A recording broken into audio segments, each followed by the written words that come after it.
Haleluya, Shalom, salam sejahtera bagi kita semua dimanapun berada pada kesempatan pagi hari ini. Puji Tuhan, firman Tuhan datang kepada kita pada pagi hari ini. Saya beri judul menghadapi masalah. Dalam kehidupan kita, pasti kita selalu mengharapkan yang terbaik dalam kehidupan kita. Mengharapkan hal yang sangat baik. Dan hal itu tidak terlepas dari baik itu dia orang percaya, orang tidak percaya, atau bahkan seorang hamba Tuhan sekalipun pasti akan mengharapkan yang terbaik dalam kehidupannya. Namun yang menjadi pertanyaannya adalah apa yang terjadi ketika ternyata apa hal yang kita dambakan, hal yang kita inginkan itu tidak sejalan dengan apa yang menjadi realita kehidupan kita. Apa yang akan menjadi hal yang kita lakukan? Ya, apakah kita tetap bertahan dan mengatakan bahwa Tuhan itu baik dan kita tak percaya kepada Tuhan, atau yang terjadi malah kita meninggalkan Tuhan? Ya, puji Tuhan. Firman Tuhan yang datang kepada kita pada pagi hari ini yakni dari Yeremia pasal 45 ayat yang kelima. Saya bacakan bagi kita semua. Masakan engkau mencari hal-hal yang besar bagimu sendiri? Janganlah mencarinya. Sebab sesungguhnya aku mendatangkan malapetaka atas segala makhluk. Demikianlah firman Tuhan. Tetapi kepadamu aku akan kuberikan nyawamu sebagai jarahan di segala tempat kemana engkau pergi. Ya, puji Tuhan. Sebelum masuk dalam pembahasan, kita harus mengerti dulu apa yang menjadi latar belakang dari penulisan kitab Yeremia ini. Secara khusus pasal yang 45. Ya, Yeremia 45 ini adalah menjadi pasal yang menjadi transisi antara nubuatan tentang kejatuhan Yehuda ataupun Yerusalem dan juga hukuman terhadap bangsa-bangsa lain. Ya. Pasal 45 ini secara khusus difirmankan oleh Allah melalui Yeremia, yakni untuk menegur dan sekaligus untuk menghibur Baruk. Perlu kita ketahui Baruk ini adalah seorang juru tulis dari Nabi Yeremia, di mana firman Tuhan datang kepada Nabi Yeremia, lalu Baruk akan menulis hal tersebut yang disampaikan melalui Nabi Yeremia. Ya, puji Tuhan. Perlu kita ketahui juga, selain dari juru tulis, Baruk inilah seorang pelayan Tuhan, bisa dikatakan hamba Tuhan, pelayan dari Nabi Yeremia sendiri. Di mana dia adalah pelayan yang sangat setia, walaupun bila kita semua membaca tentang kitab ini, ya, kita akan melihat bagaimana Nabi Yeremia menerima banyak hal dalam kehidupannya, mulai dari difitnah, disiksa, dimasukkan ke dalam sumur, ya. Tapi yang terjadi adalah baru ini adalah hamba yang sangat setia, dia pelayan yang sangat setia. Dia tidak menjadikan itu suatu alasan untuk meninggalkan Yeremia. Dan bahkan perlu kita ketahui ketika firman Tuhan datang kepada Yeremia lalu Baruk menuliskannya, dan hal itu tulisan gulungan tersebut diberikan kepada raja. Yang terjadi adalah gulungan tersebut akhirnya dibakar.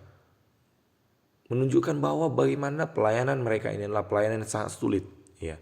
Tapi hal itu bukan menjadi alasan untuk Baruk untuk meninggalkan pelayanan Tuhan. Tetapi timbul suatu hal yang membuat akhirnya firman Tuhan ini datang, di mana pada akhirnya Baruk memang dia tidak meninggalkan pelayanan, tapi akhirnya dia mengatakan, dia mulai mengeluh dan bahkan dia mengharapkan suatu hal dalam kehidupannya. Dikatakan dalam ayat yang ketiga, celakalah aku, sebab Tuhan telah menambahkan kedukaan kepada penderitaanku. Aku lesu karena keluh kesahku dan aku tidak mendapat ketenangan.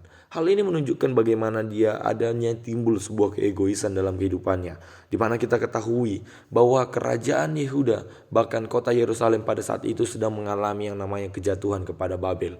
Tapi yang terjadi adalah Baruk hanya mendambakan hal yang baik dalam kehidupannya. Dia mendambakan kelegaan untuk dirinya sendiri, dia mendambakan ketenangan untuk dirinya sendiri, sedangkan kotanya sendiri sedang mengalami kejatuhan. Ya, sehingga firman Tuhan datang menegur Baruk. Ya. Lalu hal apa yang dapat kita pelajari dari pasal 45 ini, dan hal apa yang kita perlu pahami dan apa yang harus kita lakukan? Ya. Yang pertama yang harus kita lakukan adalah menyadari tentang kedaulatan Allah. Ya, itu kita bisa dilihat dalam ayat yang keempat. Firman Tuhan, maka beginilah firman Tuhan, sesungguhnya apa yang kubangun akan kuruntuhkan, dan apa yang kutanam akan kucabut, bahkan sekalipun seluruh negeri. Dalam hal ini kita mengerti bahwa Allah itu adalah Allah yang Maha Kuasa. Dia Allah yang sungguh perkasa.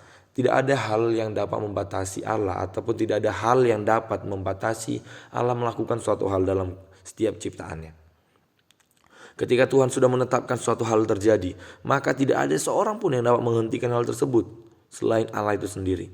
Dan dalam hal ini kita belajar bahwa ketika menjalani hidup, maka haruslah kita terus mengandalkan Tuhan. Karena apa? Karena akan ada banyak perkara, akan banyak masalah yang terjadi dalam kehidupan kita. Tetapi Tuhan itu selalu menyertai kehidupan kita. Banyak rencana yang ingin kita raih, banyak hal yang ingin kita lakukan. Tetapi ketika Tuhan berkata tidak, maka tidak ada yang bisa kita lakukan untuk mengatakannya. Tetapi juga hal sebaliknya, ketika Tuhan sudah berkata ya untuk melakukan suatu hal dalam kehidupan kita, maka tidak akan ada hal yang bisa kita lakukan untuk melakukan sehingga kita memaksa Tuhan untuk berkata tidak. Ya. Oleh karena itu, apapun yang terjadi dalam kehidupan kita, apapun yang menjadi keinginan kita dan hal yang ingin kita raih, capai, maka utamakan Tuhan dalam kehidupan kita. Karena Dia Allah yang sungguh perkasa, Dia Allah yang sungguh maha kuasa. Banyak masalah yang terjadi dalam kehidupan kita, tapi biarlah Tuhan yang menjadi satu-satunya Allah yang selalu kita prioritaskan. Ya. Tidak ada satu hal pun yang dapat kita lakukan. Lalu ketika tidak ada hal yang tidak dapat Allah lakukan, maka dengan alasan apa untuk kita tidak mengandalkan Tuhan dalam kehidupan kita? Seperti yang dilakukan oleh Baruk. Dia tidak menyadari bagaimana Allah itu berdaulat atas seluruh ciptaannya. Dia mengeluh. Dia meminta kelegaan dalam kehidupannya sendiri. Dia meminta ketenangan untuk kehidupannya sendiri. Tapi firman Tuhan mengingatkan kepada Baruk bahwa Dia Allah yang maha kuasa. Dia Allah yang sungguh perkasa. Tidak ada hal yang tidak dapat Ia lakukan. Bahkan seluruh negeri sekalipun Ia bisa cabut. Ya. Lalu hal yang kedua yang kita dapat pelajari dari pasal 45 ini adalah memikirkan orang lain. Tetap memikirkan orang lain. Dalam ayat yang kelima yang telah kita baca tadi untuk ayat pokok kita. Ya. Setelah kita mengetahui bahwa Allah itu Allah yang berdaulat dalam seluruh kehidupan kita. Dan Ia sanggup untuk melakukan hal yang luar biasa dalam kehidupan kita. Lalu bagaimana mungkin ketika ada suatu masalah kita hanya mengharapkan hal yang baik dalam kehidupan kita. Dan sebagaimana orang percaya, firman Tuhan mengingatkan kita agar kita bukan hanya fokus kepada apa yang kita alami, tetapi fokus untuk memikirkan dan mendoakan hal besar dalam kehidupan bersama. Jangan sampai masalahmu membuat engkau lupa untuk mengasihi dan memikirkan sesamamu, ataupun mungkin hanya sekedar mendoakan sesamamu. Dari ayat yang kelima ini kita belajar bahwa firman Tuhan menegur Baruk, di mana dia hanya mendambakan, menginginkan hal yang baik dalam kehidupannya. Dia menginginkan hal yang baik, hal yang lega, memberikan kelegaan, ketenangan dalam kehidupannya. Di mana bangsanya, kotanya sedang mengalami kejatuhan, tetapi ia mengharapkan untuk dirinya sendiri. Tapi firman Tuhan mengingatkan kita untuk tidak egois. Mungkin banyak masalah yang akan engkau hadapi ataupun engkau hadapi sekarang pada saat ini. Tapi itu bukan menjadi alasan untuk engkau lupa untuk mendoakan dan juga mendambakan yang terbaik juga untuk saudara-saudaramu ataupun untuk orang lain. Oleh karena itu, dalam pengiran kita akan Tuhan, dalam pengiran kita akan Yesus sebagai orang yang telah percaya kepada Tuhan, bukan berarti kehidupan kita akan lepas dari yang namanya masalah. Kehidupan kita tidak akan pernah lepas dari yang namanya suatu hal problema. Tetapi bukan berarti ketika masalah terjadi Tuhan akan meninggalkan kehidupan kita. Firman Tuhan pada saat ini dari Yeremia 45 mengingatkan kepada kita bahwa dalam kehidupan kita tidak akan pernah lepas dari yang namanya masalah. Namun walaupun masalah terjadi, bukan berarti menjadi alasan untuk kita diam dan fokus pada masalah kita. Tetapi biarlah melalui masalah yang terjadi membuat kita semakin lebih lagi menyadari akan kedaulatan Allah, bahwa Allah itu berdaulat atas kehidupan kita.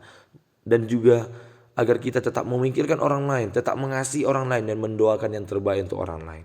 Dan menjadi closing statement untuk hari ini adalah sebesar apapun masalahmu, sesulit apapun hidupmu, bukan menjadi alasan untuk melupakan dan mengasihi sesamamu dan melupakan kebesaran Tuhan Allahmu. Mungkin masalahmu besar, tetapi katakanlah kepada masalahmu bahwa kamu punya Tuhan yang jauh lebih besar.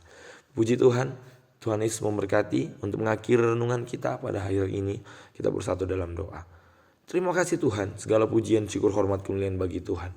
Biarlah firman Tuhan mengingatkan kepada kami pada hari ini, mengingatkan kami bahwa dalam kehidupan kami tidak akan lepas dari yang namanya masalah. Tapi biarlah melalui masalah bukan membuat kami semakin jauh daripada Tuhan, tapi membuat kami semakin sadar bahwa Tuhan berdaulat atas kehidupan kami dan Tuhan sanggup untuk melakukan hal yang baik, hal yang sangat baik dalam kehidupan kami, dan juga untuk kami tetap mengasihi sesama kami.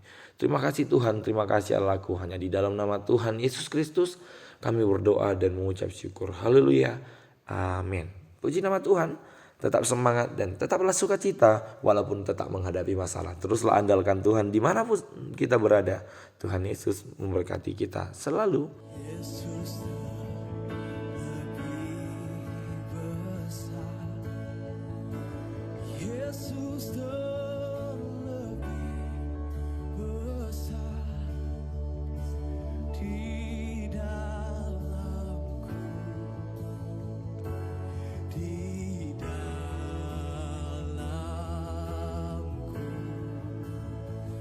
Mari katakan